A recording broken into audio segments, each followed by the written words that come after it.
Hello there, and welcome to the Wild Bat Podcast. This is episode 16. We're at the final module of the Income Tax and CCPC course. Today, we're going to be discussing the last component, Owner-Manager Remuneration, Loans and Benefits. To start this module, I'd like to talk about how we start a corporation and what happens with the shareholder and the corporation agreement. What usually happens is when you start a corporation, we end up investing funds into this new corporation. It starts off with the incorporation cost. This could be a few $100s to incorporate the corporation. Then there's other running costs, other expenses that incur. You may have to purchase assets, or you may import assets that you own personally and sell it to the corporation. All of this results in a shareholder loan in which the corporation owes the shareholder. However, as the corporation continues and a profit is derived, eventually retained earnings will incur, and as a result, you will have the ability to repay the shareholder loan from the corporation back to the shareholder. The shareholder then also has the ability to withdraw more funds from the corporation for their personal expenditure and reap the rewards of their investment. Now, what should happen is a dividend or a payroll should incur so that the shareholder loan doesn't because when it goes to nil, there's no more money that the corporation can give the shareholder, but money can still go to the shareholder. Now, we've already discussed this. What happens is when you have a shareholder, when the shareholder loan becomes a shareholder asset, it changes polarity, and the shareholder now owes the corporation funds. However, the shareholder cannot owe the corporation funds because it's not in the business of doing that, and there are tax obligations that incur if certain conditions are met in which the shareholder owes the corporation. This is what I call a shareholder loan asset, and this appears on the balance sheet. Now, as per subsection 15 part 2, shareholder debt or shareholder loan asset is where a person, in which is the member of the corporation via a shareholder under A, B, connected with the shareholder of the corporation, or C, a member of the partnership or a beneficiary of a trust in which is the shareholder of the corporation. So this is a catch-all scenario. My corporation may lend my wife or my children funds, but my wife and children are connected to me, so therefore it will be as if I owed. If the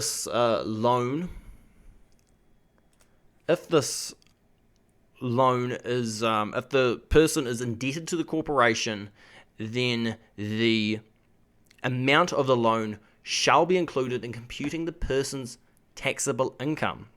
It will have to be included in the T1. Now, there are some exceptions to this.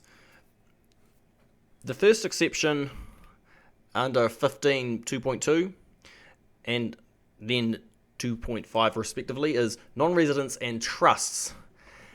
Now, they're a little bit complicated. We won't go into too much detail here, but they are an exception which you could, if this situation arose, you could look into that. Under subsection 15.2.3, you are permitted to lend if the corporation is set up Under an ordinary lending business, then this is a valid exception. An example of this would be if you had a loan sharking business. You could become a customer of your own corporation. Now, as long as you meet the same market agreements that the corporation would set out for any other customer, then it would be a relevant exception. You'd be effectively put under accounts receivable rather than a shareholder loan asset. Certain employees, ones that are not specified as specified employees, look up subsection 248 part 1 for that definition, many other definitions. But that definition briefly is a specified shareholder or a specified employee is one that does not deal at arm's length with the employer and owns more than 10% of the issued shares. So if you are dealing at arm's length and you have less than 10%, then you could meet the definition of having an exception under 15.2.4. Now it extends on to this if you are purchase housing, unissued paid shares, or motor vehicles, which it was reasonable for the arrangement of the employment, and there is a reasonable bona fide loan agreement. Now I'm talking about repayment terms, interest, etc., not just an informal loan. And the final point, which is the most common point I've seen, subsection 15.2.6, where it is repaid within 1 year. Now I see this quite often as the shareholders withdraw the funds, they don't pay it back in one fiscal year. It goes on to the T2 as under Schedule 100 as a due from shareholders, but then in the following year it has to be eliminated. This signals to the CRA that it was repaid within 1 year. If this shareholder loan asset exists on Schedule 100 for multiple years, it will give the CRA the indication that a possible shareholder loan asset exists, and they will investigate the shareholders, potentially create an audit, and figure out if it was correctly reported on someone's T1 as income. We're going to finish off with benefits to shareholders. Under subsection 15 part 1, benefits are incurred to a shareholder in which there is a value or a benefit that is provided to the shareholder from the corporation, in which could be a case where the shareholder is receiving taxable income. Examples of this are 15.1.1, conferring of benefits. Now this is certain stock benefits have been noted here, where stock dividends will be provided to certain shareholders and with an inflated paid up capital, and this will result in the shareholder receiving them having to report less capital gain, and this will result in less taxes for that individual. Under 15.1.2, forgiveness of shareholder debt. If you have a shareholder loan asset and the corporation has decided to write it off as a bad debt or whatever, the difference between the face value of the shareholder loan asset and whatever was received by the shareholder, that is also a shareholder benefit that should be declared in someone's T1. Automobile benefits. If the corporation has a vehicle and it lets the shareholder use it, this again is the shareholder is receiving something that it otherwise would not receive, and as a result we have to compute what benefit, if any, is available to that shareholder. And again, with loans, you can charge the shareholder interest. Again with this that other exception earlier.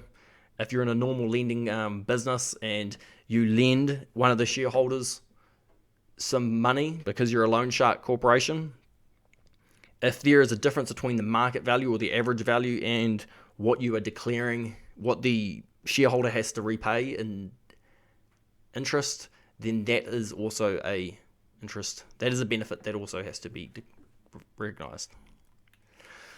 Okay, we're all done with that one. Yeah, I know these modules aren't the most interesting topics. Sometimes accounting is like this. In the future, I'm going to discuss more complex tax.